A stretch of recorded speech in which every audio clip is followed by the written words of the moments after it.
Some promises cut so deep they reshape your entire soul. When Jerome Harris saw 3 children standing lost and broken at their parents' funeral, something inside him whispered that his life would never be the same again. This factory worker, with barely enough to feed himself, took Kyle, Alyssa and Maria home that cold December night. He gave them his bed while he slept on the couch for months. He worked extra shifts to buy school supplies and stayed up helping with homework. For 19 years, Jerome raised these children as his own, teaching them right from wrong at his kitchen table. He showed them what real love looks like through sacrifice and unwavering support. Now Kyle sits accused of a terrible crime, facing a trial that could destroy everything. His sisters Alyssa and Maria watch from the courtroom, hearts breaking as their family falls apart. But what shocking truth will emerge when the verdict is read? Before we jump back in, tell us where you're tuning in from, and if this story touches you, make sure you're subscribed, because tomorrow I've saved something extra special for you. The morning sun filtered through the sheer curtains of Jerome Harris's modest 2-bedroom home on Maple Street, casting gentle shadows across the living room where a small wooden box sat on the mantelpiece. Inside that box lay 19 years of factory identification badges, each one a testament to the unwavering dedication of a man who had never missed a day of work when his children needed him most. Jerome stood at his kitchen counter, stirring his coffee with the same measured patience he brought to everything in his life. At 58, his hands showed the calluses and small scars of 2 decades working the assembly line at Riverside Manufacturing, but they remained steady and strong. His graying hair was neatly trimmed, and despite the early hour he wore a pressed shirt, a habit formed from years of setting an example for the 3 young lives he'd shaped. The house around him told the story of a family built on love rather than blood. Photographs lined the hallway walls, chronicling school plays, graduations, and Sunday dinners. The furniture was second-hand but well-maintained, each piece chosen for comfort rather than style. The kitchen table scarred from years of homework. Sessions and heart-to-heart conversations remained the center of their world. Kyle had been the first to call this place home. At 8 years old, he'd arrived withdrawn and suspicious, clutching a small backpack that contained everything he owned. Jerome could still remember those first few months, how Kyle would sit in the corner of the living room watching, but never participating, as if waiting for the other shoe to drop. The boy had learned early that adults could disappear without warning, that promises meant nothing, that love was a luxury he couldn't afford to believe in. But Jerome had been patient. Every morning he'd made Kyle breakfast and packed his lunch, even when the boy refused to eat. Every evening he'd sit beside Kyle's bed and read aloud from worn library books, even when the child pretended to sleep. Slowly, carefully, Jerome had shown Kyle what consistency looked like, what it meant to have someone who wouldn't leave. Alyssa had been different. A 10-year-old girl carrying the weight of responsibility that no child should bear. She'd tried to mother her younger siblings even before their parents died, and she'd transferred that protective instinct to Jerome's household immediately. She'd helped Kyle with his shoelaces and made sure Maria brushed her teeth, appointing herself as the bridge between Jerome's gentle authority and her siblings' resistance to trust. Now, 25, Alyssa taught 3rd grade at Lincoln Elementary. Just 6 blocks from the house where she'd grown up, she'd inherited Jerome's patience and his gift for seeing potential in others. But she'd also developed a fierce protective streak that sometimes worried him. She carried herself with quiet dignity, her dark hair often pulled back in a practical bun, her clothes chosen for durability rather than fashion. But there was warmth in her brown eyes that drew children to her like flowers to sunlight. Maria had been the baby at 6, all wide eyes and tangled curls, devastated by the loss of her parents, but still young enough to accept love when it was offered freely. She'd attached herself to Jerome immediately, following him around the house like a shadow, chattering constantly to fill the silences that Kyle created. Her grief had been loud and immediate, unlike her siblings' quiet suffering, and perhaps that had made it easier to heal. At 23, Maria was finishing her nursing degree at the community college, driven by the same desire to help others that had led Jerome to open his home to them. She'd grown into a beautiful young woman, with her mother's delicate features and her father's stubborn determination. Her laugh could fill a room, and her temper could clear one just as quickly. She didn't suffer fools gladly, a trait that served her well in her clinical rotations, but sometimes caused friction in social situations. Kyle, now 27, remained the most complex of Jerome's children. He'd grown tall and lean, with skilled hands that could diagnose car trouble by sound alone. He worked at Murphy's auto shop on the south side of town, earning the respect of customers who appreciated his quiet competence and fair pricing. But he still carried that watchful quality from childhood, as if he were constantly prepared for disappointment. The family had developed rituals over the years. Sunday dinners that no one was allowed to miss. Birthday celebrations that lasted entire. Weekends and Christmas mornings that began before dawn, with Jerome making pancakes while Christmas music played softly in the background. They'd weathered typical teenage rebellions, academic struggles, and the inevitable conflicts that arose when strong personalities lived in close quarters. Jerome's co-workers at the factory had watched his transformation from a quiet, solitary man to someone who attended school plays and cheered at graduation ceremonies. They'd seen him age rapidly during the first few years, when he was learning to balance work schedules with parent-teacher conferences and doctor's appointments. But they'd also seen him find a purpose that gave meaning to every early morning and every overtime shift. The neighborhood had embraced the Harris family gradually. Mrs. Patterson next door had become an unofficial grandmother, always ready with fresh cookies and maternal advice. The Johnsons across the street had included them in block parties and holiday gatherings. Father Miguel at St. Catherine's had baptized all 3 children and watched them grow into young adults who volunteered at church functions and helped elderly parishioners with yard work. Jerome had never married, though there had been opportunities. He'd chosen instead to dedicate himself completely to raising his children, believing that they deserved his full attention during their formative years. He dated occasionally when they were older, but no relationship had ever seemed worth the risk of disrupting the careful balance he'd created in his home. The children had all moved out briefly, Kyle after high school to try his luck in the city, Alyssa during college, and Maria when she thought she wanted to experience dorm life. But they'd all returned, drawn back by invisible threads of love and belonging that proved stronger than the desire for independence. They'd added a small apartment above the garage for Kyle, giving him privacy while keeping him close to the family that had saved him. Financial security had always been a struggle. Jerome's factory wages were modest, and raising 3 children on a single income had required careful budgeting and occasional sacrifice. There had been times when he'd worked double shifts for weeks to pay for school clothes or medical bills. He'd driven the same pickup truck for 15 years, nursing it through repairs rather than taking on a car payment. The children had learned early to appreciate what they had and to contribute what they could.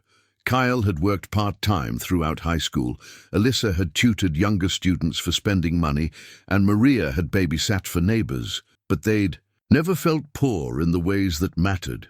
Jerome had made sure there were books in the house, even if they came from library sales. He'd found ways to take them on modest vacations, camping trips to state parks, visits to museums on free admission days, and summer afternoons at the public pool. He'd taught them that richness came from relationships, not possessions. The community had rallied around them during difficult times. When Kyle had broken his arm in middle school, neighbors had brought casseroles and offered rides to medical appointments. When Alyssa had needed a dress for senior prom, the women at church had organized an impromptu sewing circle. When Maria had been accepted to nursing school but worried about tuition costs, local business owners had quietly contributed to a scholarship fund. Jerome had instilled in his children a sense of responsibility to others who were struggling. They'd volunteered at homeless shelters during holidays, participated in clothing drives, and helped elderly neighbors with grocery shopping. He'd wanted them to understand that their own difficult beginnings gave them unique compassion for others. Facing hardship, the house itself had evolved to accommodate their growing family. Jerome had converted the dining room into a study space, with a large table where all three children could do homework while he prepared dinner. He'd built bookshelves from scrap lumber and painted each child's bedroom in their favorite colors. The backyard had been transformed into a garden where they'd grown vegetables and flowers together, learning lessons about patience and nurturing that extended far beyond horticulture. As the children had grown older, their dinner table conversations had become more sophisticated. They discussed current events, debated social issues, and shared their dreams for the future. Jerome had encouraged them to think critically and express their opinions, even when they disagreed with him. He'd wanted them to develop the confidence to stand up for their beliefs and the wisdom to listen to opposing viewpoints. Kyle's struggles had been the most persistent source of worry. He'd battled depression during his teenage years, often withdrawing into himself for weeks at a time.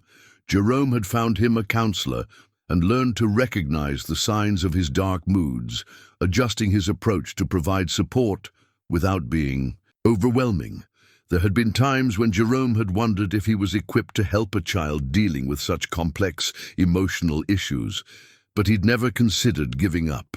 Alyssa had been the family peacemaker, often serving as translator between Kyle's silence and Maria's explosive emotions. She'd developed remarkable emotional intelligence, able to sense tension before it erupted into conflict and suggest solutions that addressed everyone's needs. Jerome had worried that she was taking on too much responsibility for her siblings' well-being, but he'd also been grateful for her mature perspective during difficult family moments. Maria's fierce loyalty had sometimes gotten her into trouble at school when she defended her siblings against perceived slights or unfair treatment. Jerome had spent many evenings helping her understand the difference between standing up for family and looking for fights. But he'd also been proud of her unwavering dedication to the people she loved, even when it cost her friendships with more cautious peers. Now, as Jerome finished his coffee and prepared for another day at the factory, he reflected on the unexpected turns his life had taken. He'd never planned to be a father, much less a single parent to three children with complex needs. But sitting in his quiet kitchen, surrounded by evidence of the family he'd helped create, he couldn't imagine his life taking any other path. The love that had begun as duty had grown into something deeper and more complicated than he'd ever expected. These children had become his purpose, his legacy, and his greatest source of both pride and worry. He'd given them stability, but they'd given him meaning. He'd taught them about perseverance, but they'd shown him what real courage looked like. As he grabbed his lunchbox and work badge, Jerome paused at the mantelpiece where that wooden box of old ID badges sat like a monument to his dedication. Each badge represented not just a day of honest work, but a day of providing for his family, of keeping his promise to three children who'd needed someone to believe in them. The morning light grew stronger, and Jerome knew that Kyle would be getting ready for work at the auto shop. Alyssa would be preparing lesson plans for her students, and Maria would be studying for her nursing exams. They were all building lives that reflected the values he'd tried to instill, making choices that honored the sacrifices he'd made on their behalf. But even in this moment of quiet satisfaction, Jerome couldn't shake the feeling that their carefully constructed world was more fragile than it appeared, that the love binding them together might soon face a test unlike any they'd endured before. The knock on Jerome's door came at 6:47 on a Tuesday morning, sharp and insistent against the quiet of Maple Street. He'd been getting ready for his shift, adjusting his work badge on his shirt pocket, when the sound stopped him cold. In 19 years of raising his children, he'd learned to recognize the difference between a neighbor's casual visit and something urgent. This was urgent. Through the peephole, Jerome saw two figures in dark clothing, their postures rigid with official purpose. His stomach clenched as he recognized the stance of law enforcement officers, their hands resting casually but deliberately near their equipment belts. Behind them, a marked police cruiser sat in his driveway, its presence already drawing curious glances from early morning dog walkers and commuters. Mr. Jerome Harris, the lead officer, a middle-aged woman with graying hair pulled back severely, held up her badge as Jerome opened the door. Detective Sarah Chen, Metro Police. This is Officer Rodriguez. We have a warrant for the arrest of Kyle Marcus Harris. The words hit Jerome like a physical blow. He gripped the doorframe, feeling the solid wood ground him as his world tilted sideways. There must be some mistake, he said, his voice steady despite the chaos erupting in his chest. Kyle's not here. He lives above the garage. We'll need you to call him down, sir, Detective Chen said, her tone professional but not unkind. She'd clearly done this before, had practiced delivering news that shattered families on ordinary Tuesday mornings. Or we can go to him directly. Jerome's mind raced through possibilities, trying to find an explanation that made sense. What's he charged with? Armed robbery and aggravated assault, Officer Rodriguez answered, consulting a clipboard. The East Side Market on Brennan Avenue was robbed Sunday night around 10:30 p.m. Store clerk was hospitalized with a head injury. That's impossible. Jerome stepped onto his porch, closing the door behind him to keep their conversation from waking Alyssa and Maria, who were both staying at the house temporarily. Alyssa between apartments and Maria studying for final exams. Kyle wouldn't hurt anyone. There has to be a mistake. Detective Chen's expression softened slightly. I understand this is difficult, Mr. Harris, but we have evidence linking your son to the crime. Security footage, witness identification, physical evidence. We need to take him in for questioning. The word son hung in the air like a blessing and a curse. Kyle wasn't Jerome's biological son, but he'd earned that title through years of patient love and careful guidance. Now that relationship was being tested in ways Jerome had never imagined. I need to see this evidence, Jerome said, his factory. Workers' pragmatism asserting itself even as his heart broke. I need to understand what you think you have. That's for the lawyers to sort out, sir, Detective Chen replied. Right now, we just need to execute this warrant. Jerome looked toward the garage apartment, where Kyle was probably just waking up, preparing for another day at Murphy's auto shop. His son lived simply. A few pieces of second-hand furniture, shelves lined with car repair manuals, a small television that he rarely watched. Kyle's life was orderly, predictable, built on the foundation of routine that had helped him overcome his childhood trauma. Can I talk to him first? Jerome asked. Before you take him? Detective Chen nodded. You can walk with us. But Mr. Harris, her voice carried a warning. Don't try to interfere with the arrest. That won't help anyone. The walk to the garage felt endless despite being only 30 yards. Jerome's work boots crunched on the gravel driveway, each step carrying him closer to a moment that would divide their family's life into before and after. He could feel Mrs. Patterson watching from her kitchen window next door, probably wondering why police cars were parked outside the Harris home. Jerome climbed the narrow stairs to Kyle's apartment and knocked gently. Kyle? Son? I need you to come outside. There was movement inside, the sound of feet hitting the floor, a confused murmur. Kyle opened the door wearing only boxer shorts and a t-shirt, his dark hair sticking up at odd angles. His eyes moved from Jerome's face to the officers standing at the bottom of the stairs, and Jerome watched his son's expression transform from sleepy confusion to sharp alertness. What's going on? Kyle's voice was steady, but Jerome caught the slight tremor that suggested fear barely held in check. They have a warrant for your arrest, Jerome said quietly, stepping closer to Kyle. They think you robbed the East Side Market Sunday night. Kyle's face went pale, but he didn't protest his innocence or demand to see the warrant.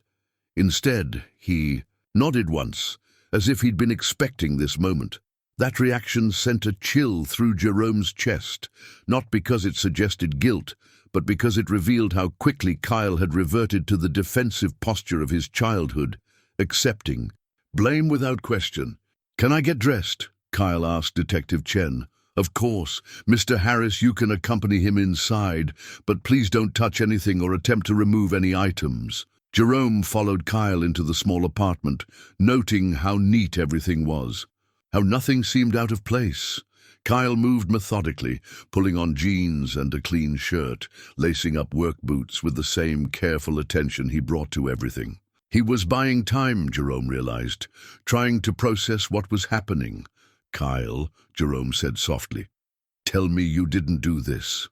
Kyle paused in the middle of buckling his belt, his hands going still.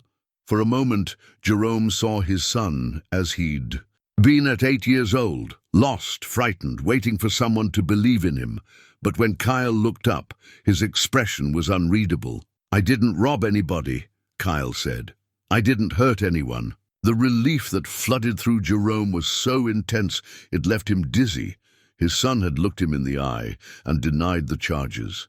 That was all Jerome needed to hear. "Then we'll figure this out," Jerome promised. "We'll get you a lawyer. We'll prove they made a mistake." Kyle nodded, but Jerome noticed he didn't meet his eyes this time. There was something else going on, some complication that Kyle wasn't sharing. But there wasn't time to explore it, as Detective Chen called from outside. "Time to go, gentlemen." The arrest was conducted with professional courtesy, but undeniable finality. Kyle allowed Officer Rodriguez to handcuff him without resistance, his face carefully blank as Detective Chen read him his Miranda rights. Jerome stood helplessly on his front lawn, watching his son being placed in the back of a police cruiser, feeling 19 years of careful parenting dissolve into this single moment of powerlessness. As the police cars pulled away, Jerome became aware of activity around him. Mrs. Patterson had come outside, her bathrobe wrapped tightly around her small frame, her face creased with concern. The Johnsons were standing on their porch, whispering between themselves. Other neighbors were beginning to emerge, drawn by the unusual sight of police cars on their quiet street. "Jerome." Mrs. Patterson approached cautiously. "What happened? Is Kyle all right?" "There's been a misunderstanding," Jerome said, his voice sounding strange to his own ears. "They think Kyle was involved in a robbery, but he wasn't. He couldn't have been." Mrs. Patterson nodded firmly. "Of course not. That boy wouldn't hurt a fly. Everyone knows that." But as Jerome looked around at his neighbors' faces, he saw a mixture of concern and something else, doubt perhaps, or the uncomfortable realization that they didn't really know Kyle as well as they'd thought. It was a look Jerome recognized from his own childhood, when whispers followed him through grocery stores and classrooms, when people made assumptions based on skin color and economic circumstances. The front door opened behind him, and Alyssa stepped onto the porch, her hair tangled from sleep, her eyes wide with alarm. "Dad, what's happening? Where are all those police cars going?" Jerome turned to face his daughter, seeing Kyle's features reflected in her worried expression. In a few minutes, he would have to find words to explain the unexplainable, to make sense of charges that made no sense. He would have to be strong, for Alyssa and Maria would have to figure out how to navigate a legal system he'd never encountered before. But first, he had to accept the reality that their carefully constructed family life had just been shattered by forces beyond his control. The boy he'd raised, the young man he'd watched grow into someone he was proud of, was sitting in a police car, accused of violent crimes. And despite Kyle's denial, despite Jerome's faith in his son's character, a small voice in the back of his mind whispered questions he didn't want to acknowledge. "Come inside," Jerome told Alyssa, placing a protective arm around her shoulders. "I'll explain everything, and then we need to call Maria." As they walked back toward the house, Jerome caught sight of that wooden box on the mantelpiece through the living room window. 19 years of work badges, 19 years of providing for his family, 19 years of building something solid and lasting. Now all of that was threatened by circumstances he couldn't control and accusations he couldn't understand. But as he guided Alyssa into their kitchen, the same kitchen where he'd helped Kyle with homework and taught him right from wrong, Jerome made a silent promise. Whatever Kyle was facing, wherever this crisis led them, the Harris family would face it together. Love had brought them through darker times before, and love would see them through this as well. He had to believe that. Because the alternative, that everything he'd built could be destroyed by one terrible misunderstanding, was too painful to contemplate. That evening, after Jerome had used nearly all of their emergency savings to post Kyle's bail, the family gathered around their kitchen table for the first time since the arrest. Kyle sat quietly in his usual chair, his hands folded in his lap, while Alyssa and Maria flanked him like protective sentinels. Jerome had retrieved a composition notebook from Kyle's childhood belongings, a journal the boy had kept from ages 8 to 16, filled with his thoughts and struggles during those difficult early years. The notebook's pages were yellowed now, the pencil marks faded but still legible. Jerome had found it while searching for any documentation that might help Kyle's case, report cards, counseling records, anything that could establish his character. Instead, he'd discovered a window into his son's young mind that broke his heart all over again. "Do you remember writing this?" Jerome asked gently, opening to a page dated 3 years after Kyle had come to live with them. The 11-year-old's handwriting was careful and precise. "Sometimes I think maybe I'm bad inside, and that's why my real parents died. Maybe if I was a better kid, they would still be here and Jerome wouldn't have to take care of me." Kyle glanced at the page and winced. "I remember feeling like that, yeah, like I was cursed or something, like bad things happened to people who got too close to me." Alyssa reached across the table and took Kyle's hand. "You were just a little boy trying to make sense of something senseless. That's not the same as being bad." "But it explains some things," Maria said, her voice tight with emotion, "like why you always pulled away when things were going too well. Why you never quite believed you deserved to be happy." Jerome turned another page, revealing an entry from Kyle's 13th birthday. "Jerome made me a cake and invited Mrs. Patterson over and everything. But I kept waiting for something bad to happen, because good things don't usually last for me. I wish I could stop waiting for everything to fall apart." "Oh, baby," Alyssa whispered, tears forming in her eyes. "We had no idea you were carrying all that around." Kyle shifted uncomfortably in his chair. "It's not like I wanted to feel that way. I just couldn't help it. Every time things got good, every time I started to relax, something in my brain would start screaming that it was too good to be true." Jerome closed the notebook carefully. "The counselor said it was normal, remember? She called it hypervigilance, your mind protecting you from disappointment by never fully believing in good things." "But I got better," Kyle protested. "I haven't felt like that in years." Well, not as much anyway. The public defender assigned to Kyle's case had visited that afternoon, a tired-looking woman named Jennifer Walsh, who'd explained the charges with clinical detachment. Armed robbery was a serious felony, she'd said. The prosecution had security footage showing a masked figure who matched Kyle's height and build. They had a witness who'd identified Kyle from a photo lineup. They had physical evidence, a fingerprint, on the store's door handle. "They're offering a plea deal," Jennifer had explained. 7 years with possibility of parole in 4. Given the evidence, it might be your best option. Jerome had been horrified. "My son didn't commit this crime. Why would he plead to something he didn't do? Because if he's convicted at trial, he's looking at 12 to 15 years, Jennifer had replied matter-of-factly. "The system isn't always about finding truth, Mr. Harris. Sometimes it's about minimizing damage." Now, sitting around their kitchen table, the family was trying to process the impossible choice Kyle was facing. Either admit to a crime he didn't, Commit and spend years in prison, or risk spending even more years behind bars for maintaining his innocence. Tell us about Sunday night, Alyssa said gently. Help us understand what happened. Kyle was quiet for a long moment, staring at his hands. I went to visit Mom and Dad's grave. I do that sometimes when I'm feeling unsettled about something. I stayed there until probably 11 o'clock, just talking to them. What were you unsettled about? Jerome asked. Work stuff mostly.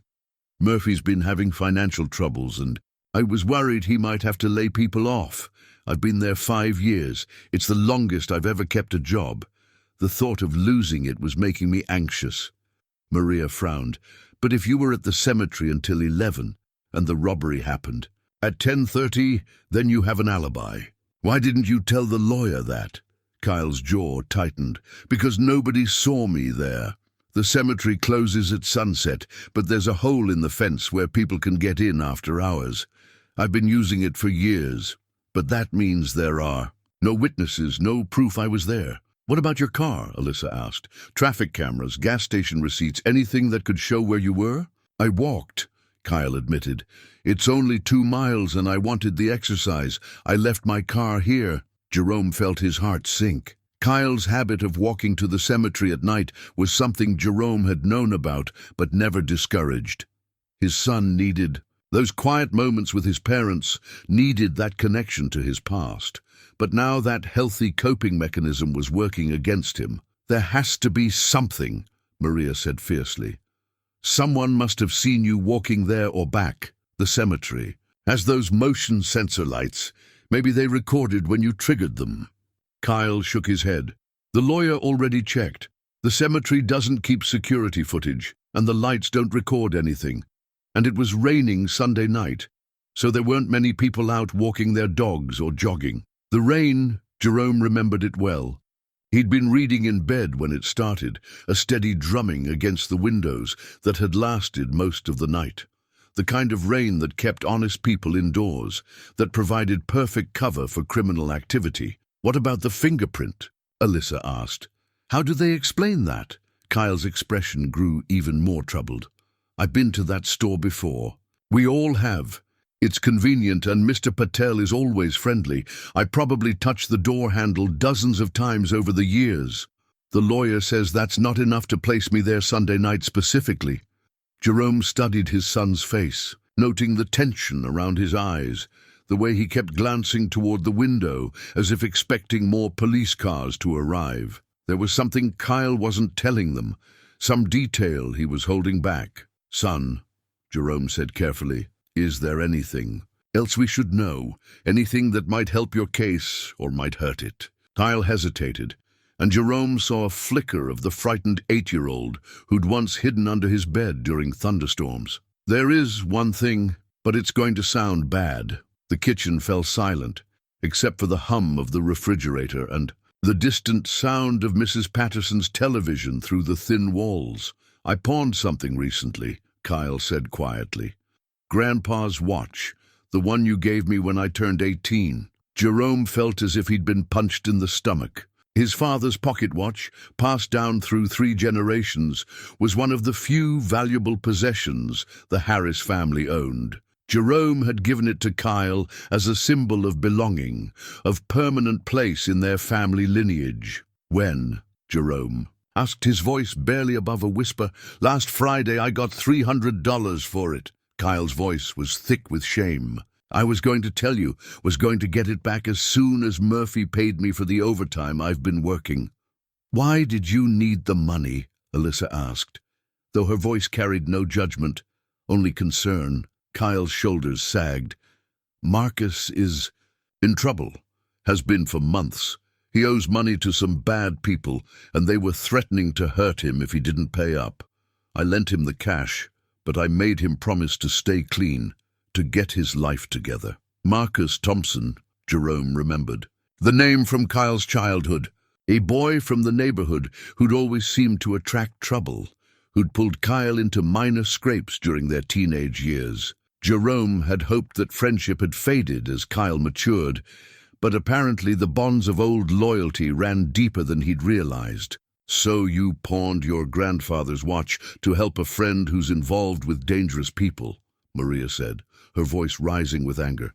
Kyle, how could you be so stupid? He's like a brother to me, Kyle protested. We grew up together.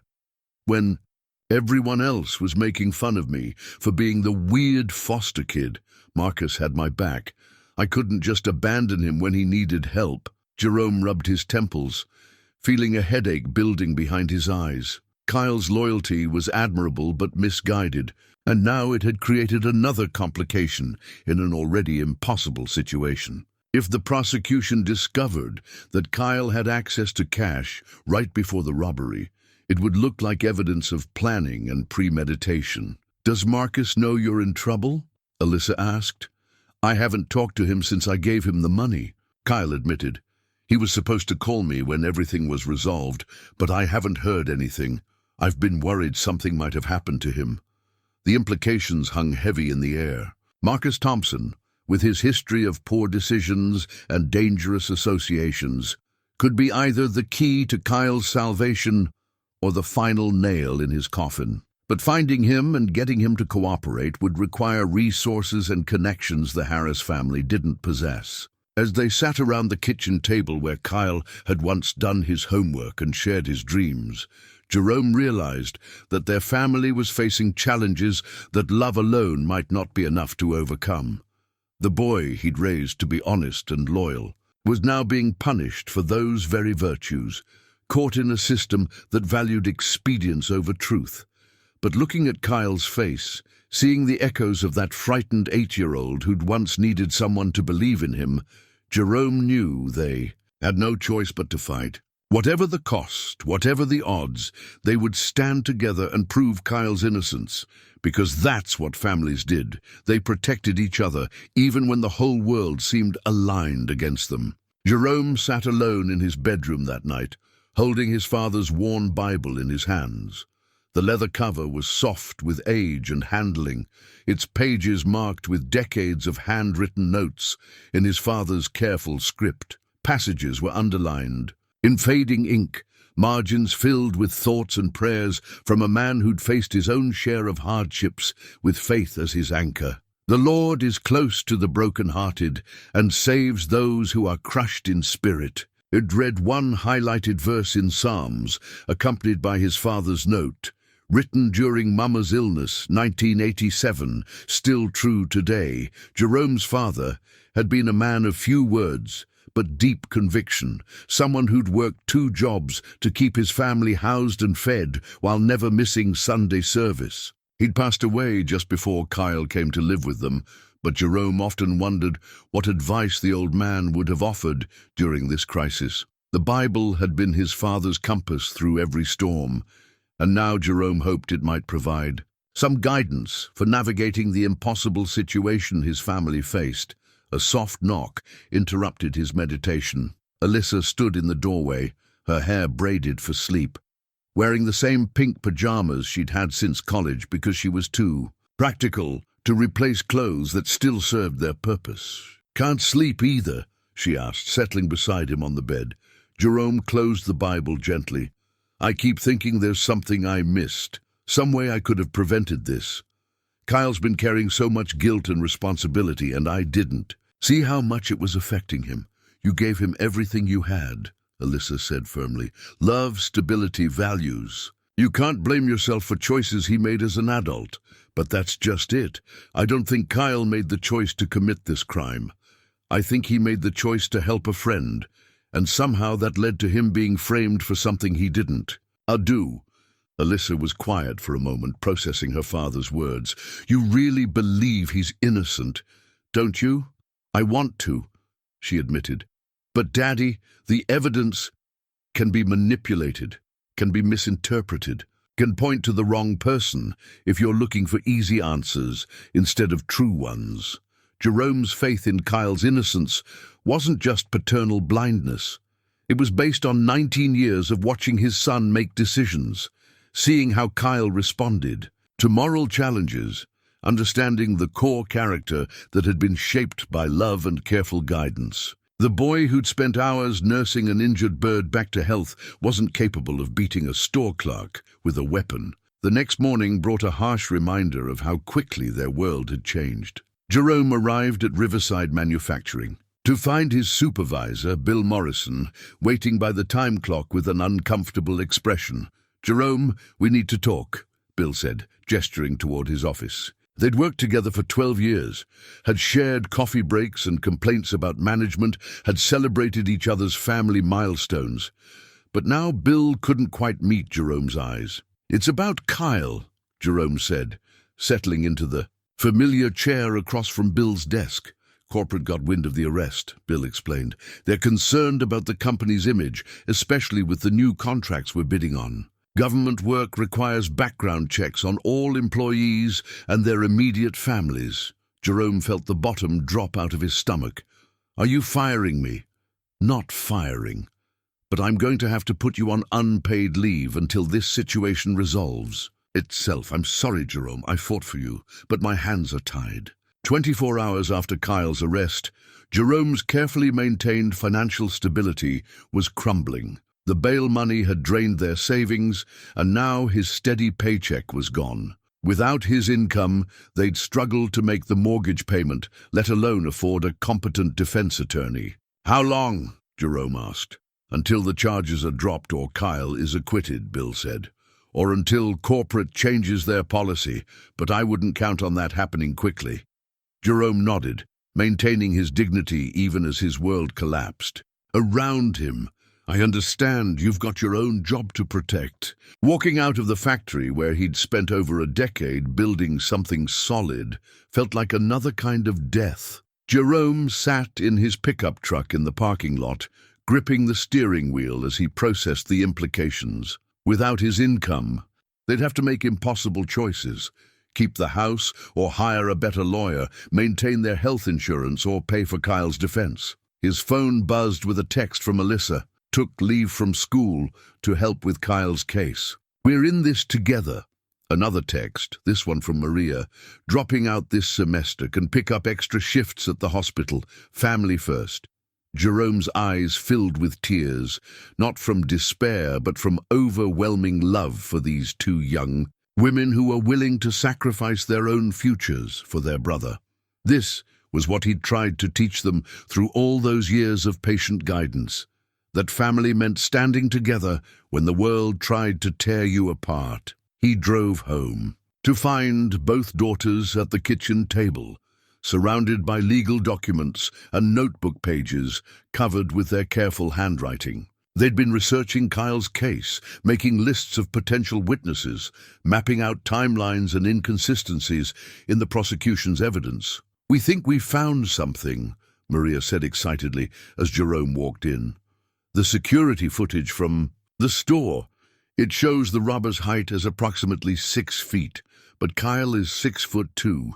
That's a significant difference. And the witness who identified Kyle," Alyssa added, "saw the suspect from across a dark parking lot in the rain. The conditions were terrible for making a positive identification." Jerome felt a flicker of hope as he studied their work. His daughters had inherited his methodical approach to problem-solving, breaking down complex challenges into manageable pieces.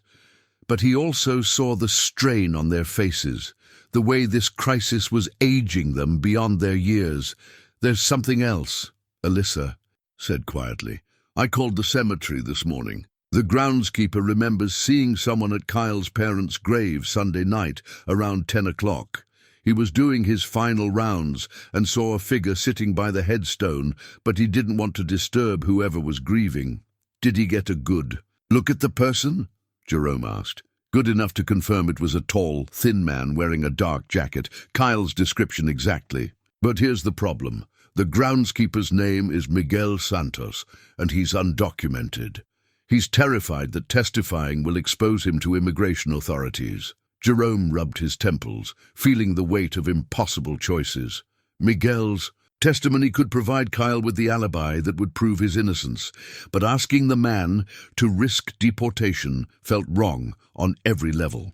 The system was forcing them to choose between protecting one vulnerable person and saving another. We can't ask him to do that, Jerome said finally. It's not right to put his family at risk for ours. But Kyle could go to prison for years. Maria protested.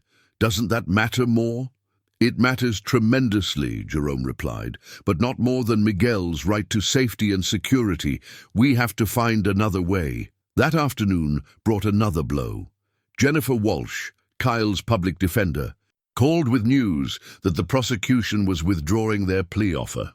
They'd discovered Kyle's financial transaction at the pawn shop and were now treating the case as premeditated rather than opportunistic. They're saying Kyle planned the robbery to get money quickly, Jennifer explained over the phone. The timing of pawning the watch just days before the crime looked suspicious to them. He pawned it to help a friend, Jerome protested. Can you prove that? Can this friend testify about receiving the money and why he needed it? Jerome realized they were trapped in another impossible situation. Marcus Thompson's testimony could explain Kyle's need for cash, but it would also expose Kyle's association with someone involved in criminal activity. Every piece of evidence that might help seemed to carry the potential to hurt them instead. That evening, as the family sat around their dinner table eating a simple meal of rice and beans, a reminder of leaner times they'd hoped were behind them, Kyle finally broke his silence about the elephant in the room. Maybe I should take the plea, he said quietly. 7 years is better than 15, and at least you could all get on with your lives. The suggestion hit the table like a bomb. Alyssa immediately shook her head, while Maria's eyes flashed with anger. Absolutely not, Jerome said firmly. You didn't commit this crime, and we're not going to let you be punished for something you didn't do. But look what this is costing all of you. Kyle gestured around the table. Dad lost his job. Alyssa took leave from teaching. Maria's dropping out of school. How is that fair? Fair? Maria slammed her hand on the table. Fair would be the police catching the real criminal instead of taking the easy way out by blaming you. Fair would be a system that cares more about truth than conviction rates. Alyssa reached across the table and took Kyle's hand. We made our choices because we love you and because we believe in you. Don't you dare feel guilty about that. Jerome looked around at his children. All 3 of them adults now, but still the broken, frightened kids he'd welcomed into his home 19 years ago. They'd grown into people of courage and integrity, willing to sacrifice for each other, without hesitation. Whatever happened in the coming weeks, he was proud of the family they'd become. We stay together, Jerome said simply. We fight together, and we trust that the truth will eventually come out, no matter how long it takes or what it costs us. Kyle nodded, tears streaming down his face. I love you all so much. I just wish none of this was happening. So do we, Alyssa whispered, but wishing won't change anything. We have to keep fighting, keep believing, keep looking for the answers that will bring you home for good. As they cleaned up after dinner, Jerome caught sight of his father's Bible still sitting on the counter where he'd left it that morning. Tomorrow would bring new challenges, new setbacks, new tests of their resolve. But tonight, surrounded by the love that had sustained them through 19 years of joys and sorrows, Jerome felt something that might have been peace. They were still a family. They were still fighting, and sometimes that was enough to keep hope alive. 3 weeks into Kyle's legal ordeal, Jerome found himself holding a small plastic hospital bracelet in his palm, a memento he'd kept for 17 years without really understanding why. The bracelet bore Maria's name and birth date from when she was 6 years old, after she'd fallen from Mrs. Patterson's apple tree and broken her wrist. Jerome remembered rushing her to the emergency room, terrified that he was somehow failing as a guardian, that social services might decide he couldn't keep these children safe. But the doctor had smiled and told him that broken bones were part of childhood, that the fact Maria felt comfortable enough to climb trees meant she felt secure in her environment. The bracelet had become a symbol for Jerome, a reminder that love sometimes meant accepting that the people you care about might get hurt despite your best efforts to protect them. Now, with Kyle facing charges that could destroy his future, Jerome wondered if he'd been naive to think he could shield his children from the world's cruelties. The preliminary hearing was scheduled for the following week, and each day brought new complications that tested the family's resolve. Jennifer Walsh had arranged a meeting to discuss trial strategy, such as it was. She arrived at the Harris house, looking even more tired than usual, carrying a briefcase stuffed with files and wearing the expression of someone who'd delivered bad news so often it had become routine. "The prosecution is confident they have a strong case," she began, spreading documents across the kitchen table. Security footage, eyewitness identification, physical evidence, and now motive established through the pawnshop transaction. They're not interested in additional plea negotiations. Jerome studied the grainy security footage stills that showed a figure in dark clothing entering and leaving the store. The image quality was poor, the suspect's face obscured by shadows and a baseball cap pulled low. But the height and build were consistent with Kyle's physical description. "This could be anyone," Alyssa observed. "Half the men in this city are tall and thin." "That's what we'll argue," Jennifer agreed. "But coupled with the other evidence, it becomes more problematic." The witness, Mrs. Chen, picked Kyle out of a photo lineup with complete certainty. "In a parking lot at night in the rain," Maria interjected. "How can anyone be certain of anything under those conditions?" Jennifer nodded. "We'll challenge the reliability of the identification, but eyewitness testimony carries significant weight with juries, even when the conditions were poor." Kyle had been unusually quiet during these discussions, sitting at the table but seeming emotionally distant from the proceedings. Jerome recognized the signs. His son was withdrawing into himself, reverting to the defensive isolation that had characterized his early years in their home. "What about character witnesses?" Jerome asked. "People who can testify to Kyle's integrity, his history of helping others?" "We'll definitely use those," Jennifer replied. "But the prosecution will argue that good character doesn't preclude someone from committing crimes, especially if they're under financial pressure." The financial pressure was becoming very real for all of them. Without Jerome's factory wages, the family was surviving on Alyssa's teacher's salary, which had stopped when she took leave, and Maria's part-time earnings from the hospital. They'd fallen behind on the mortgage payment, and creditors were beginning to call. "There is one possibility we haven't explored," Jennifer said carefully. "Kyle's friend Marcus, the one who received the pawn shop money. If he would testify about why he needed the cash, it might explain Kyle's actions without making him look suspicious." Kyle's reaction was immediate and negative.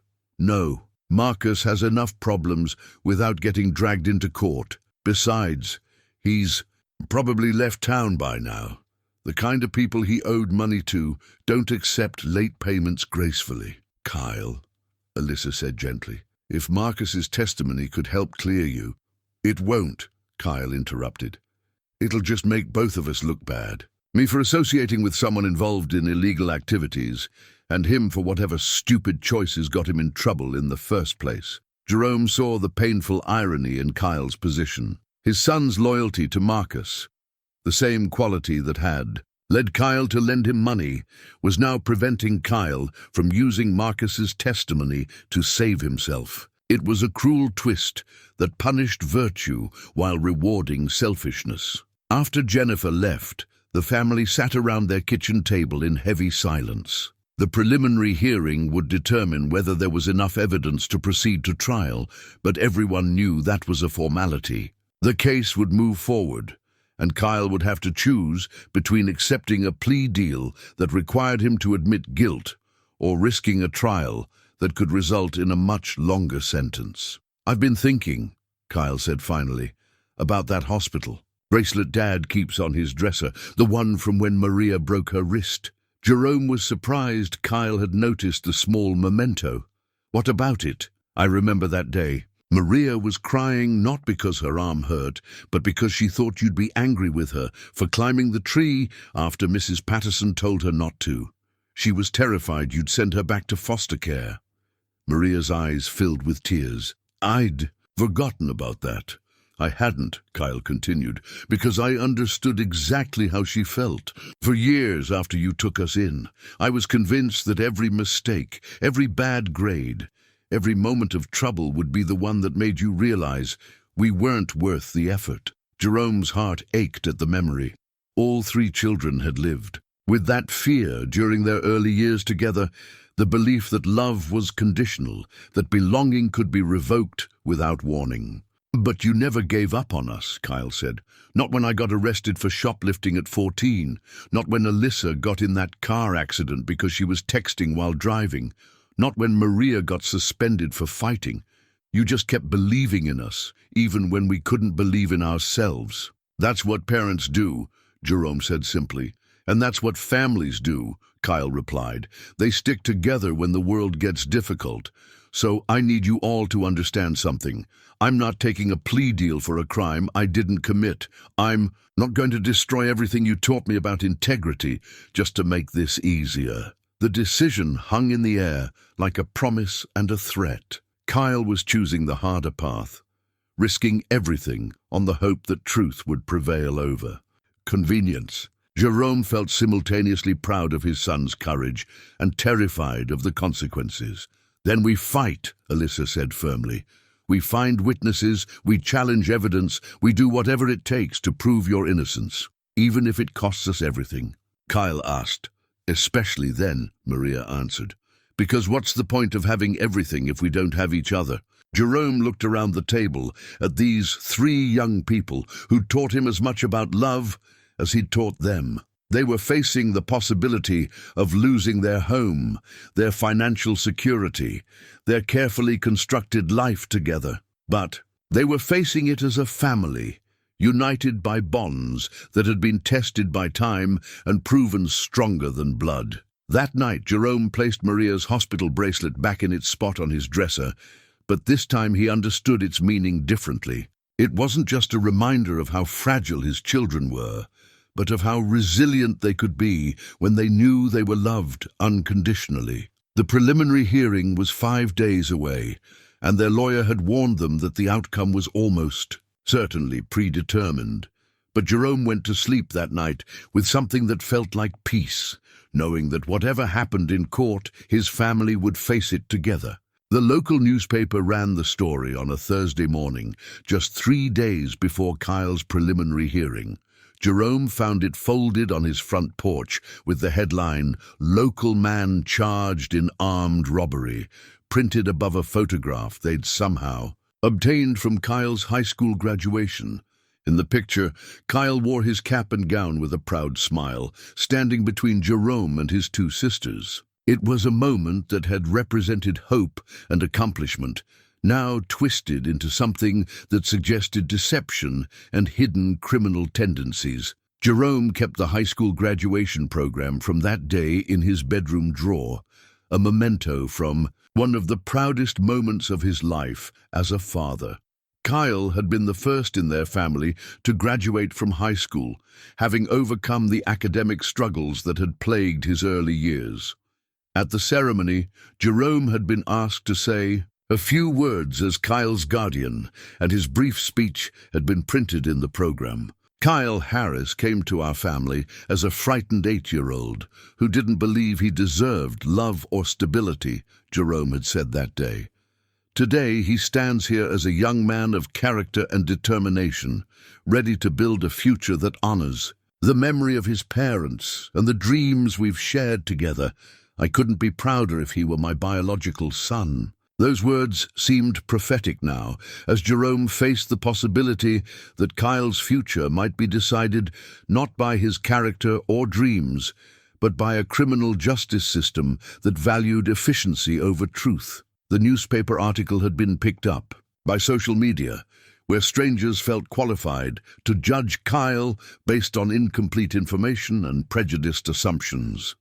The media attention brought unwanted scrutiny to the entire family. Alyssa's principal had called to express concern about the school district's image, suggesting that her leave of absence might become permanent. Maria had been approached by classmates and professors asking intrusive questions about Kyle's guilt or innocence. Even Mrs. Patterson had been questioned by reporters looking for neighborhood gossip to flesh out their story. Jerome's relationship with his longtime employer had also grown complicated. Though he was on unpaid leave, he still had friends at the factory who kept him informed about workplace discussions. Some co-workers expressed support and disbelief at the charges, but others whispered about how you never really knew people, how Kyle had always seemed quiet and possibly troubled.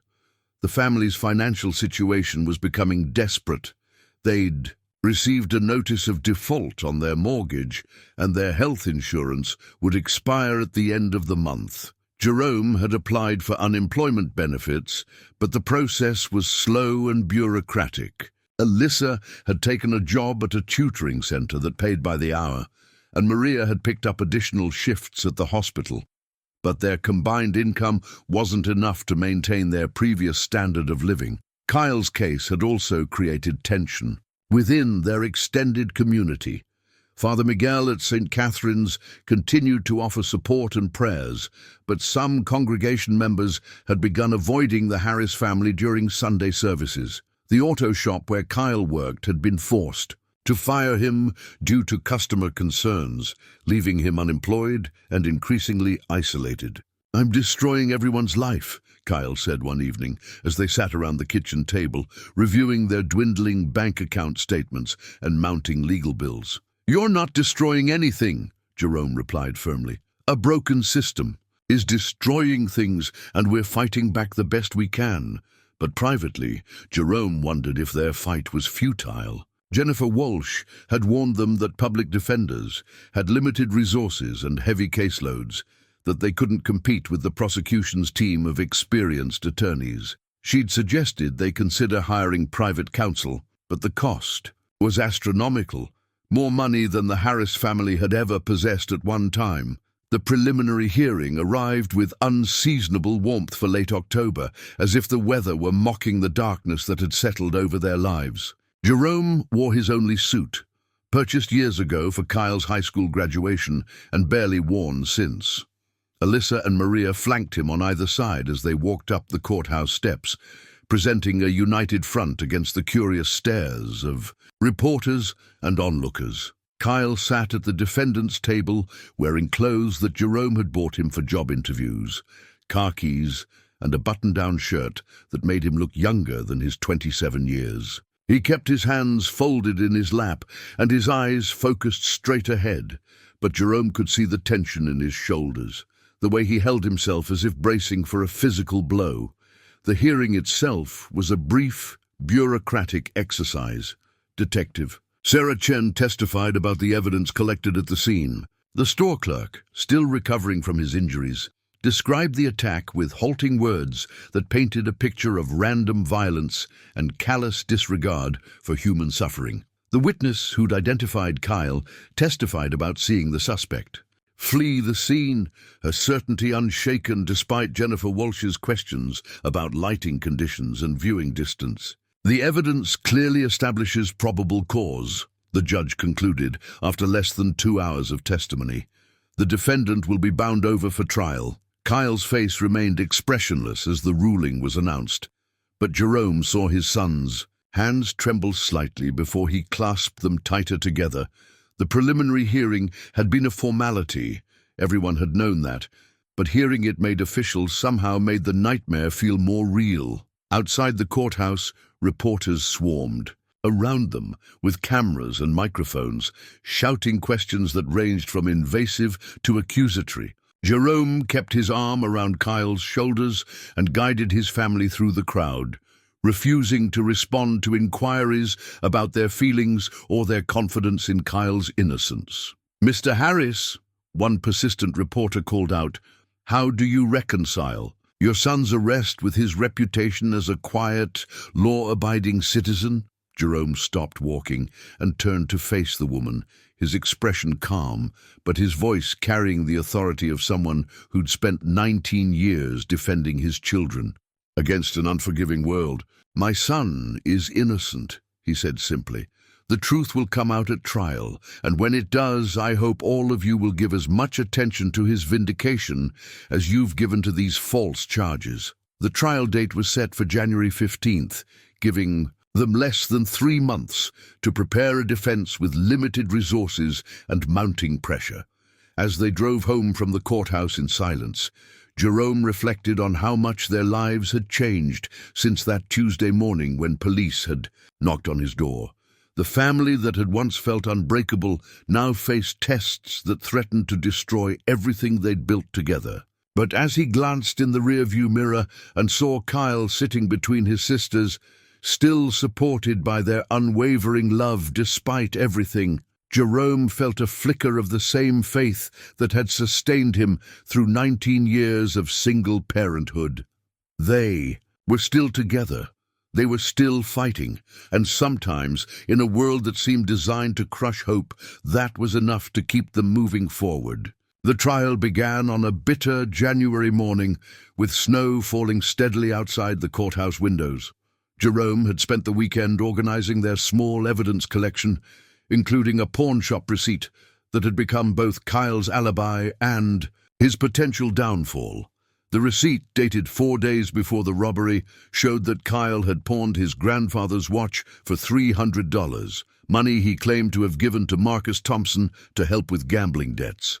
Jennifer Walsh opened Kyle's defense with a strategy that emphasized reasonable doubt and the prosecution's reliance on circumstantial evidence. She challenged the quality of the security footage, questioned the reliability of the eyewitness identification, and argued that the fingerprint evidence only proved Kyle had been to the store at some point, not necessarily on the night of the robbery.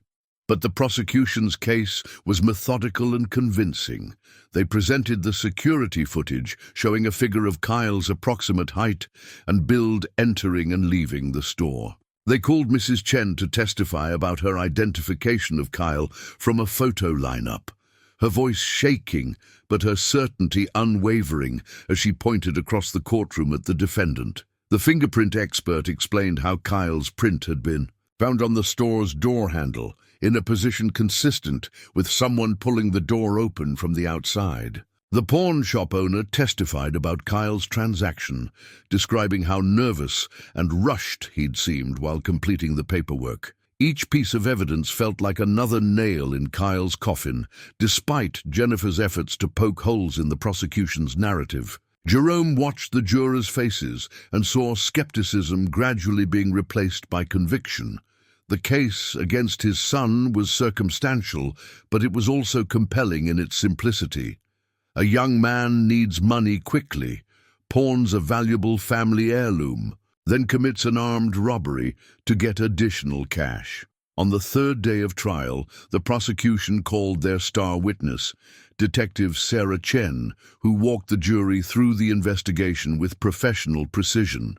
She described how the physical evidence had led them to Kyle, how his lack of a verifiable alibi had raised suspicions, how the pawnshop transaction had established motive. "Detective Chen," the prosecutor asked, "in your professional opinion, was there sufficient evidence to charge Kyle Harris with this crime?" "Absolutely," she replied without hesitation. "The evidence clearly placed him at the scene, established his need for money, and demonstrated his access to the area where the robbery occurred." Jennifer Walsh's cross-examination focused on the investigation's limitations.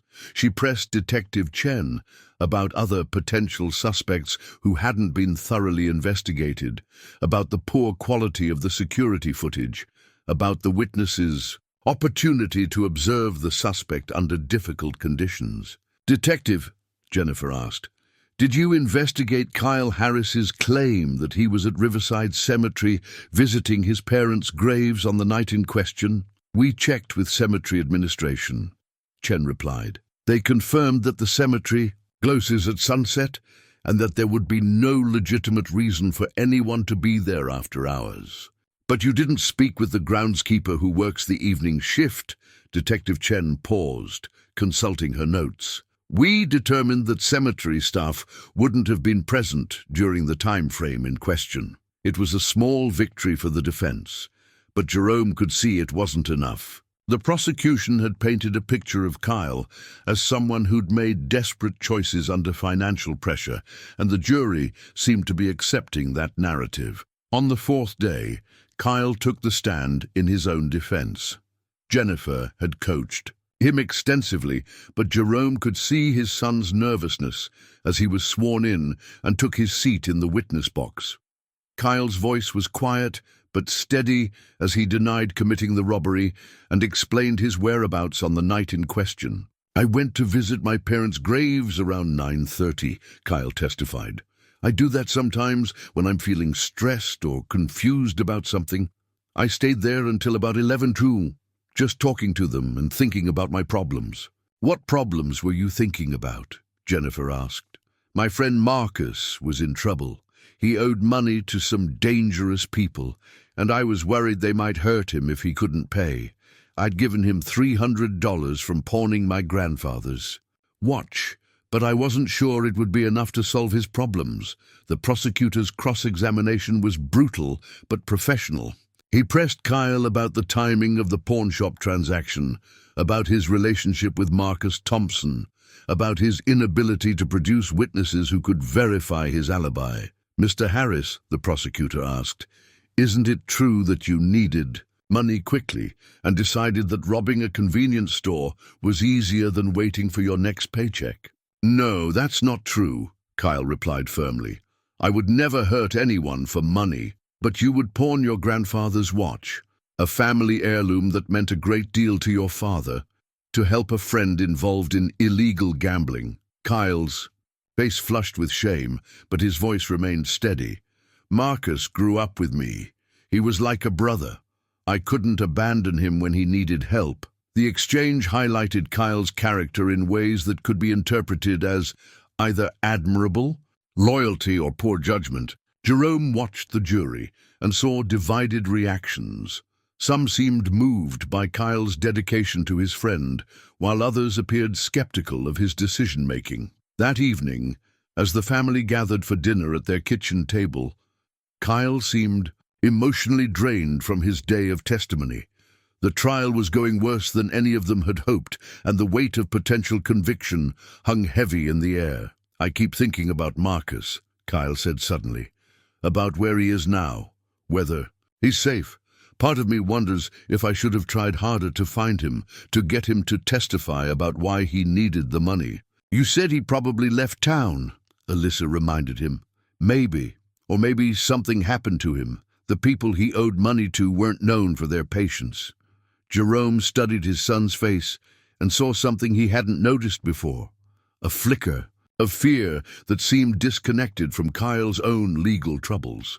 There was something about Marcus Thompson's disappearance that Kyle hadn't shared, some detail that made him worry about his friend's safety rather than just his whereabouts. "Kyle," Jerome said carefully, "is there something else we should know about Marcus?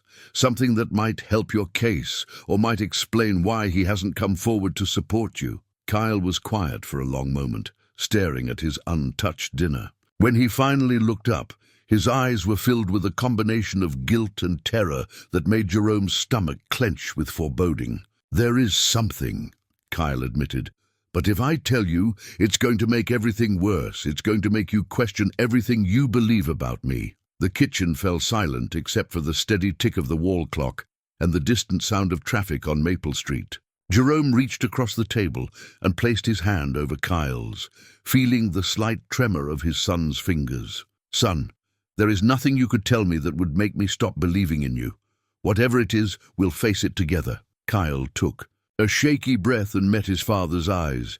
"Marcus didn't disappear because he was running from his gambling debts. He disappeared because he's the one who robbed the store.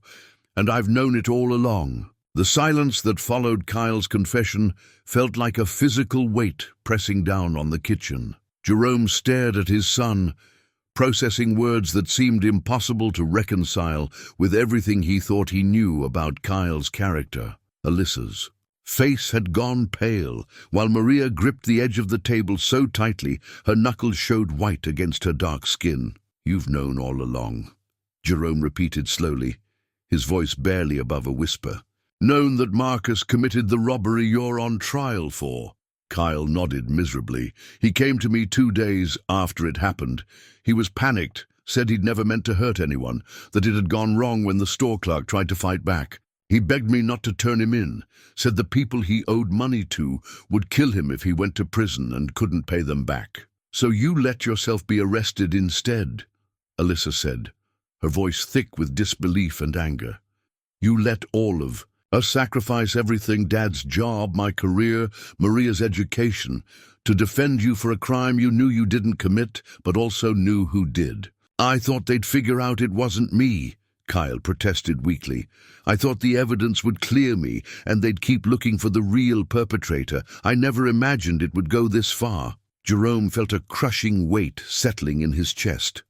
Not anger at Kyle's deception, but a profound sadness at the impossible position his son had put himself in. Kyle's loyalty to Marcus, the same quality Jerome had tried to instill through years of patient guidance, had become a trap that threatened to destroy everything. "Where is Marcus now?"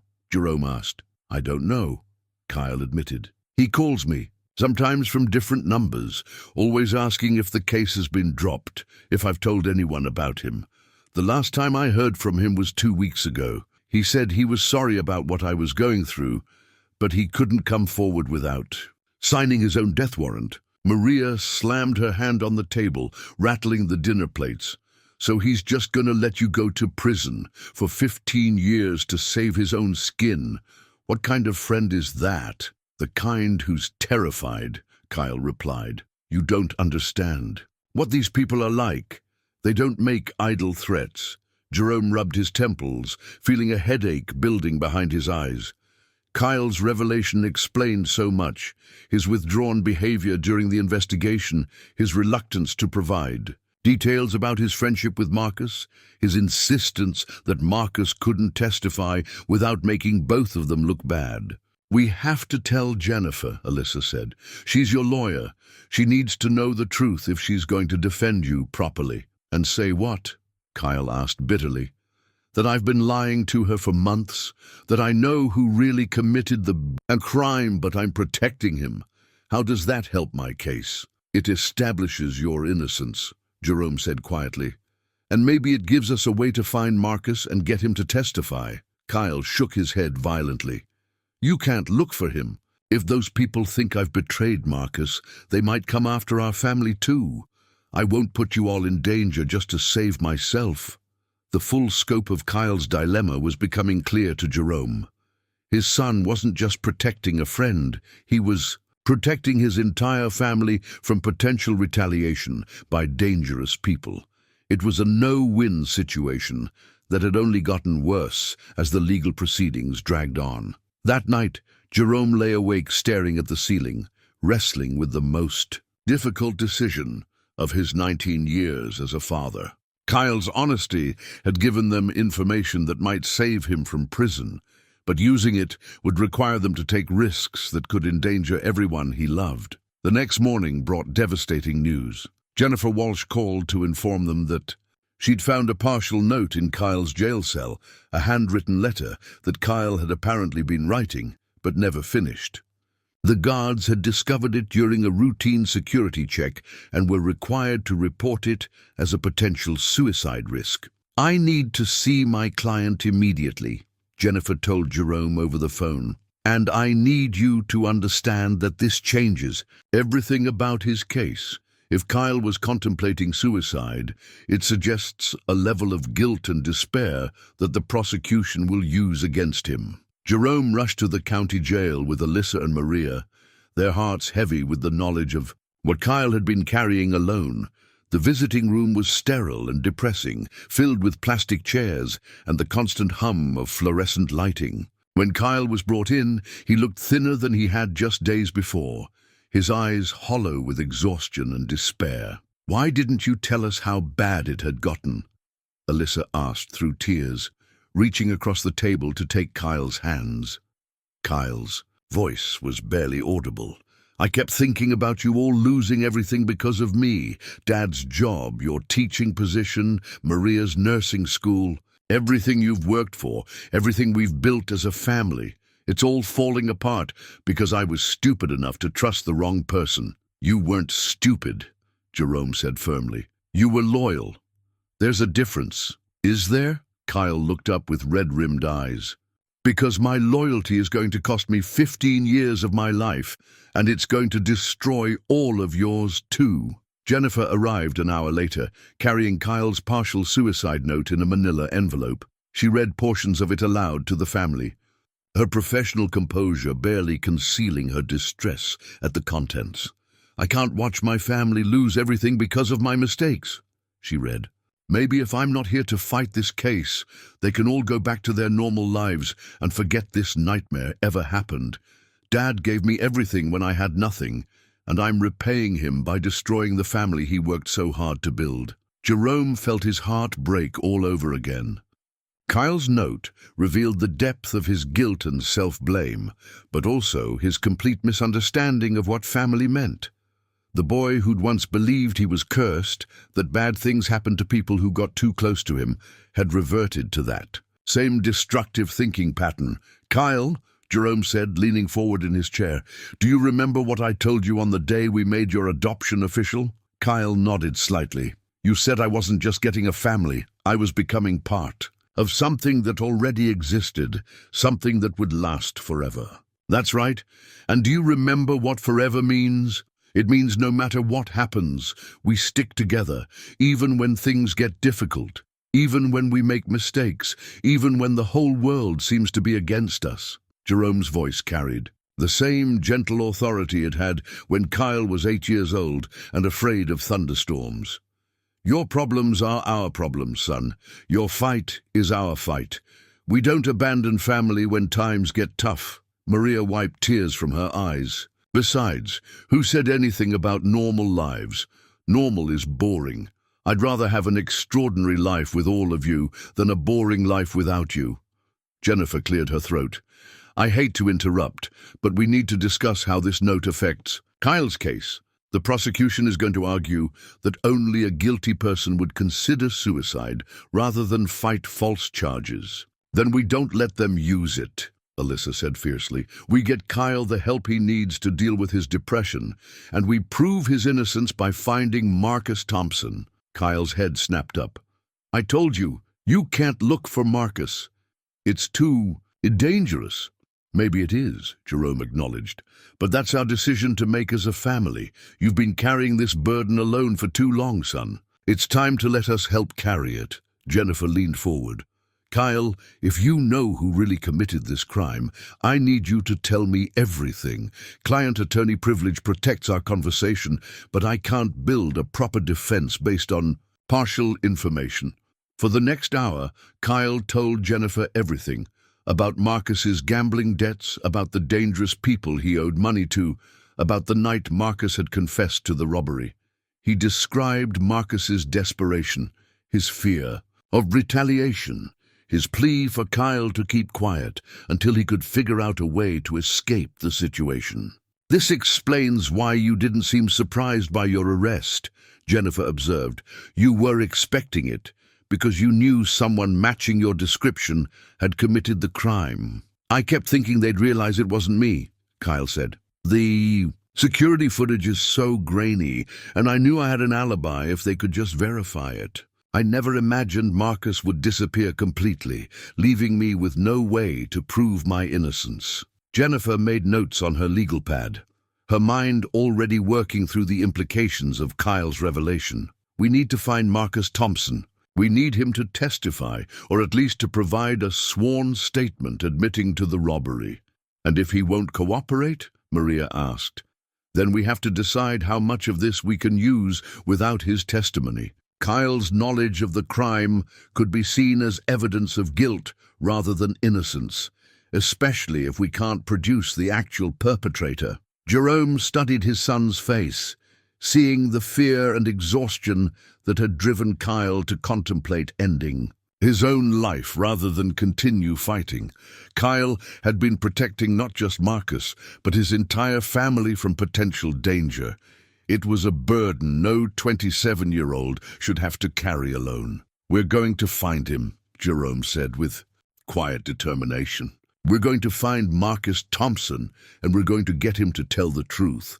Whatever it takes, whatever risks we have to face, we're going to clear Kyle's name." Kyle shook his head desperately. "Dad, you don't understand what you're getting into. These aren't just neighborhood bullies. These are people who hurt families to collect debts." "Then we'll be careful," Alyssa said. "But we won't be scared into letting you take the blame for someone else's crime." As visiting hours ended and they prepared to leave Kyle at the jail, Jerome felt a mixture of hope and terror unlike anything he'd experienced since the early days of parenthood. They finally had the truth about what had happened, but using that truth to save Kyle would require them to venture into dangerous territory. Walking out of the jail into the late afternoon sunlight, Jerome reflected on the journey that had brought them to this moment. 19 years ago, he'd made a promise to 3 orphaned children that he would protect them and love them no matter what challenges they faced. Now that promise was being tested in ways he'd never imagined. But as he looked at Alyssa and Maria, saw the fierce determination in their eyes, Jerome knew they would face whatever came next as a family. They had the truth on their side now, and sometimes truth was enough to overcome even the most impossible odds. The real fight for Kyle's freedom was just beginning.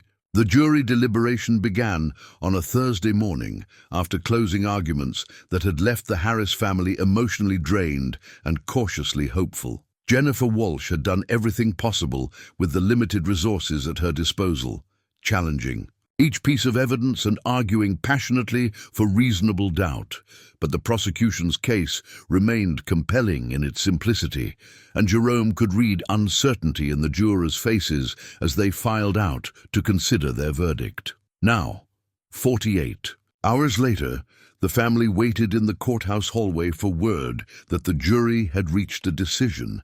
Jerome held the official verdict form that would determine Kyle's fate, a simple piece of paper that carried the weight of everything they'd fought for over the past 6 months. Kyle sat between his sisters on a wooden bench, wearing the same interview clothes Jerome had bought him years ago when he'd first applied for the job at Murphy's auto shop. The outfit had once represented hope and new beginnings. Now it seemed like a uniform for facing judgment. Kyle's hands were steady, but Jerome could see the tension in his shoulders, the way he held himself as if bracing for a physical blow. Alyssa had taken Kyle's left hand in both of hers, her teacher's, instincts making her want to comfort and protect, even when she felt powerless to do either. Her own future remained uncertain. The school district had made it clear that her position would not be held indefinitely, and the media attention surrounding Kyle's case had made her a subject of unwanted scrutiny in educational circles. Maria sat on Kyle's right side, her nursing student uniform wrinkled from long hours of sitting in uncomfortable courthouse chairs. She'd missed so many classes and clinical rotations that her graduation had been postponed indefinitely, but she'd never once complained about the sacrifice. Her fierce loyalty to Kyle had only intensified as the trial progressed, and Jerome sometimes worried that her anger toward the system would consume her if Kyle was convicted. The courthouse hallway buzzed with quiet activity as other families waited for their own legal dramas to unfold. Jerome watched them and wondered how many were facing the same impossible choices his family had confronted, whether to accept a plea deal for a crime their loved one didn't commit or risk everything on the hope that truth would prevail over convenience. Detective Sarah Chen walked past their bench, nodding politely to Jerome, but maintaining professional distance. She testified competently during the trial, presenting the evidence without apparent bias, but Jerome couldn't shake the feeling that she'd been satisfied with the easy answer rather than pursuing all possible leads. Her investigation had focused on Kyle from the moment his fingerprint was found, closing off other possibilities before they could be fully explored. Jennifer Walsh emerged from the courtroom, looking exhausted but determined. She'd worked harder on Kyle's case than anyone had expected from a public defender, staying late into the evenings to review evidence and prepare cross-examinations. Her closing argument had been passionate and persuasive, highlighting every weakness in the prosecution's case, while painting Kyle as a young man whose loyalty had been exploited by someone he'd trusted. "Any word from the jury?" she asked, settling into a chair across from the Harris family. "Nothing yet," Jerome replied. "How long do these things usually take?" "There's no standard timeline. Sometimes juries reach quick decisions based on clear evidence. Sometimes they deliberate for days when the case is more complex or when they're genuinely divided." Kyle looked up at his lawyer with hollow eyes. "What do you think they're discussing in there?" Jennifer chose her words carefully. "Probably going through each piece of evidence systematically, trying to determine whether the prosecution proved guilt beyond a reasonable doubt. The fingerprint evidence is problematic for us, but the eyewitness identification has significant weaknesses that a careful jury should recognize." The conversation was interrupted by the bailiff's announcement that the jury had a question for the judge. Jerome's stomach clenched as they filed back into the courtroom to hear what clarification the jurors needed. Questions during deliberation could indicate confusion about the law, disagreement about the facts, or simply a methodical approach to their responsibilities. "Your Honor," the jury foreman said when called upon, "we'd like to review the security footage from the store one more time, particularly the segments showing the suspect entering and leaving." Judge Morrison nodded and instructed the bailiff to set up the video equipment.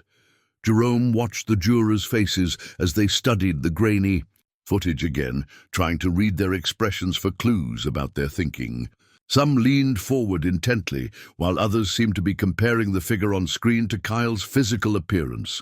The footage played in slow motion, showing a tall, thin figure in dark clothing entering the store at 10:31 p.m. and leaving at 10:37 p.m. The suspect's face was never clearly visible, obscured by shadows and the bill of a baseball cap. But the height and build were consistent with Kyle's physical description, just as the prosecution had argued. After 20 minutes of reviewing the footage from multiple angles, the jury filed back to their deliberation room without revealing their thoughts. Jerome felt his hope deflating slightly. If the jurors were focusing on the security footage, it suggested they were taking the identification evidence seriously rather than dismissing it as too unreliable to support a conviction. "It could go either way," Jennifer whispered as they returned to the hallway.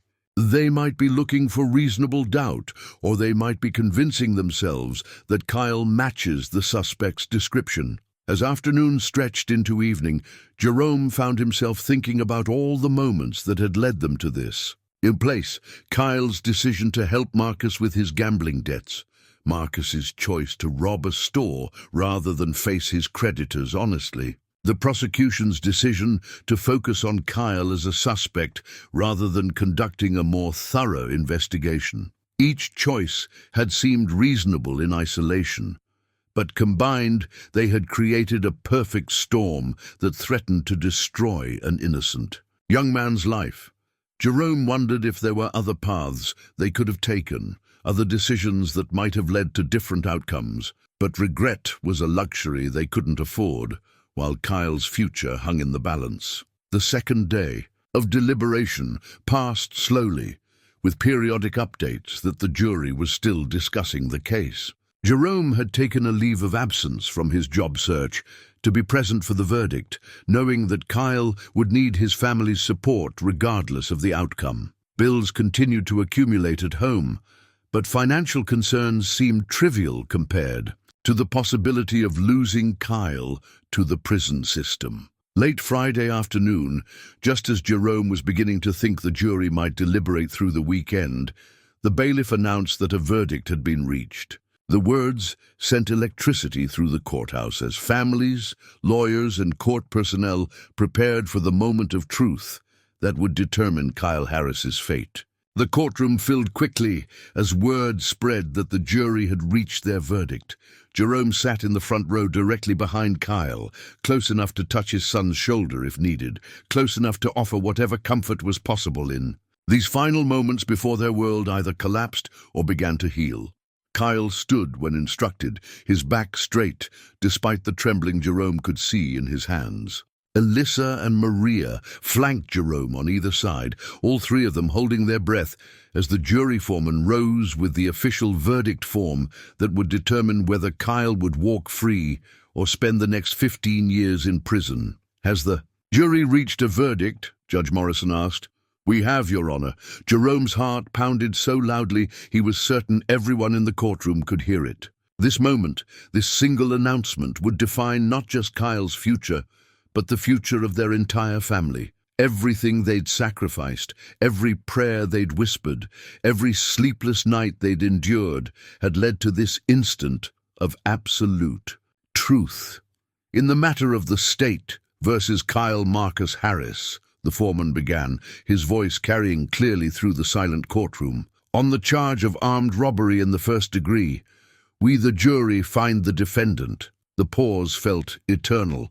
A suspended moment where all possibilities existed simultaneously before reality chose one and destroyed the others. "Not guilty." The words hit Jerome like a physical force, relief so overwhelming it left him dizzy and gasping. Kyle's knees buckled slightly before he caught himself, turning to look at his family with an expression of stunned disbelief. Alyssa burst into tears, while Maria let out a sound that was half sob, half shout of triumph. "On the charge of aggravated assault," the foreman continued, "we, the jury, find the defendant not guilty." Kyle collapsed into his chair, his face buried in, his hands as Jennifer Walsh placed a protective arm around his shoulders. The courtroom erupted in scattered applause from supporters who'd believed in Kyle's innocence, while the prosecution team gathered their papers with professional disappointment, but no apparent surprise. Jerome felt tears streaming down his face, tears of relief, of gratitude, of overwhelming love for the son who'd been returned to them through the careful deliberation of 12 strangers who'd chosen truth over convenience. They'd done it. Somehow, against all odds, they'd proven Kyle's innocence and brought him home. But as the initial wave of celebration began to subside, Detective Sarah Chen approached the defense table with an expression that stopped Jerome's heart. She was carrying a thick file folder and moving with the urgent purpose of someone who had important information to share. "Your Honor," Detective Chen called out, "I need to address the court before the defendant is released." Judge Morrison looked puzzled, but gestured for the detective to approach the bench.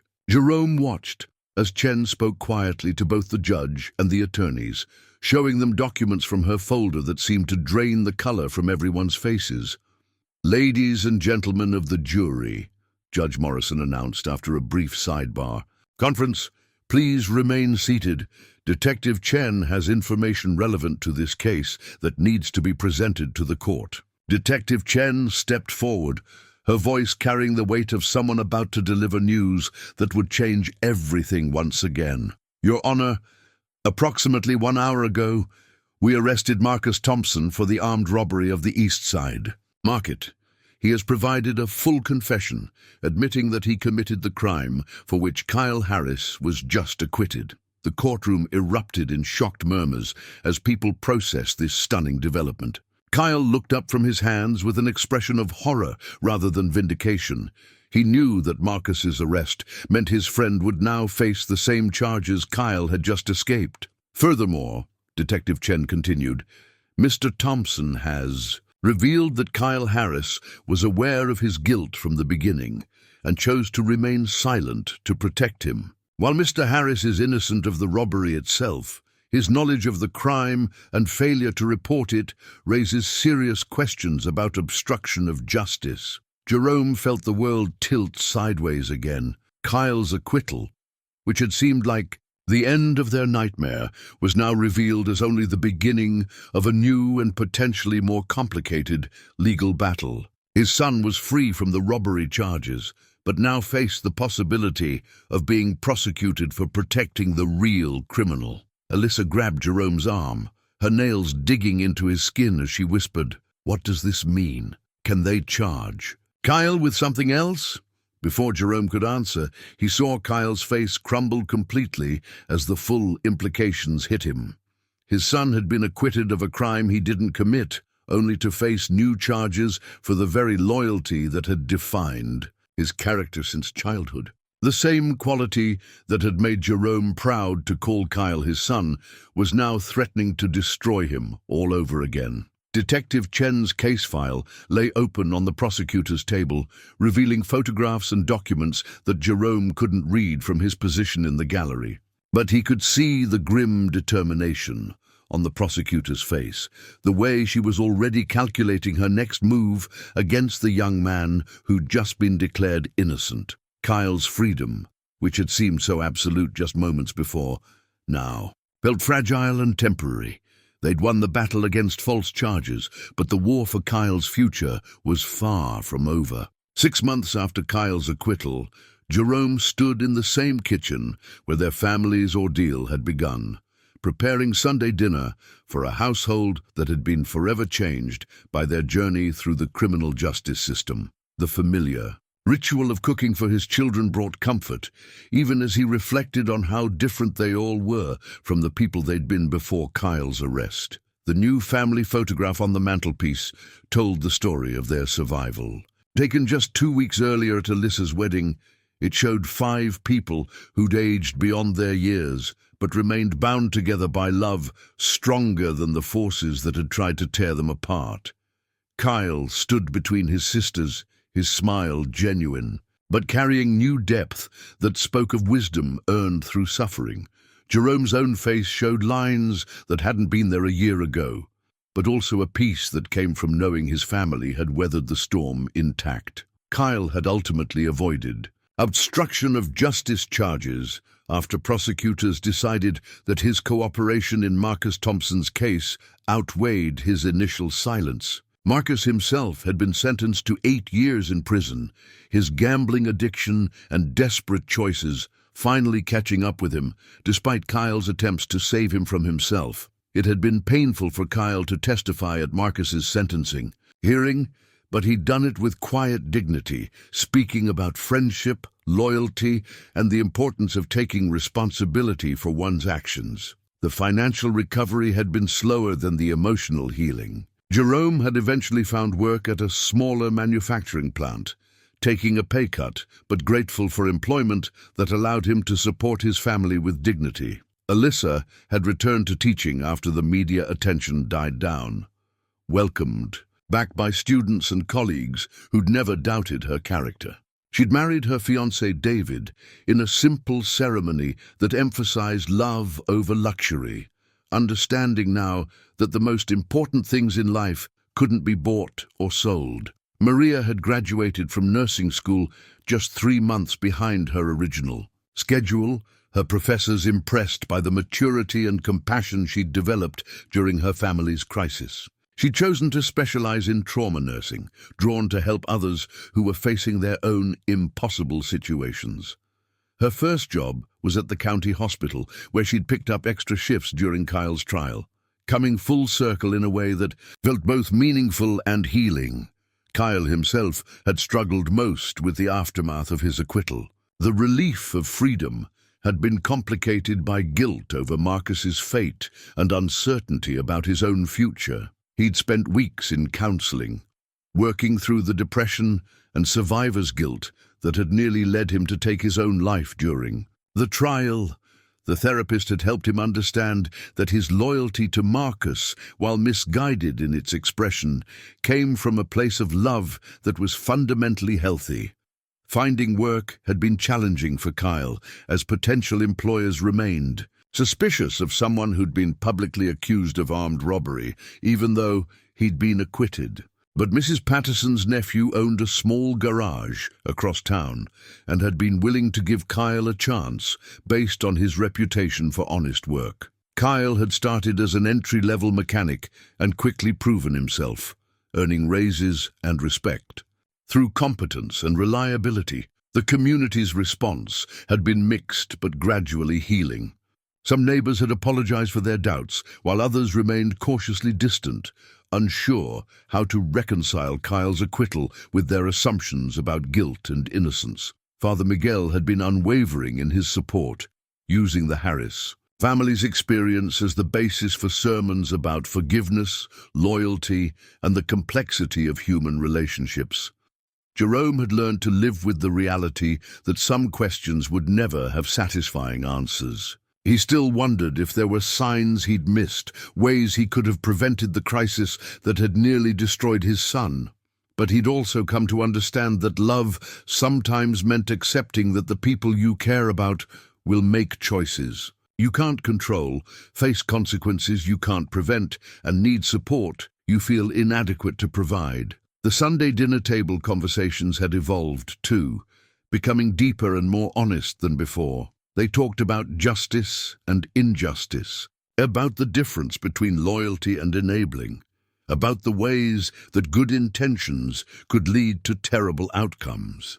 Kyle had become more open about his struggles with depression and anxiety, while Alyssa and Maria had developed a fierce protectiveness that extended to other people facing similar challenges. Jerome had started volunteering with a legal aid organization, helping other families navigate the criminal justice system with patience and practical advice earned through hard experience. He couldn't prevent other people from facing false accusations, but he could offer the comfort that came from understanding what they were going through and the hope that came from knowing survival was possible. As he called his family to dinner that Sunday evening, Jerome reflected on the promises he'd made 19 years earlier when he'd opened his heart and home to 3 orphaned children. He'd promised to love them unconditionally, to support them through difficulties, to believe in them even when the world turned against them. Those promises had been tested in ways he'd never imagined, but they'd emerged stronger and more meaningful than ever. Kyle entered the kitchen first, as he always did, drawn by the familiar smells and sounds of home. His relationship with Jerome had deepened during their shared ordeal, built now on mutual respect between adults rather than the protective love between parent and child. They'd learned to trust each other completely, understanding that love sometimes required difficult conversations and painful honesty. Alyssa and Maria followed, their chatter filling the kitchen with the warm sounds of family life continuing despite everything they'd endured. David joined them now for Sunday dinners, officially part of the family through marriage, but accepted long before the ceremony because of his unwavering support during their crisis. As they gathered around the scarred wooden table where so many important conversations had taken place, Jerome offered a quiet prayer of gratitude, not just for Kyle's freedom, but for the deepened bonds that had emerged from their shared struggle.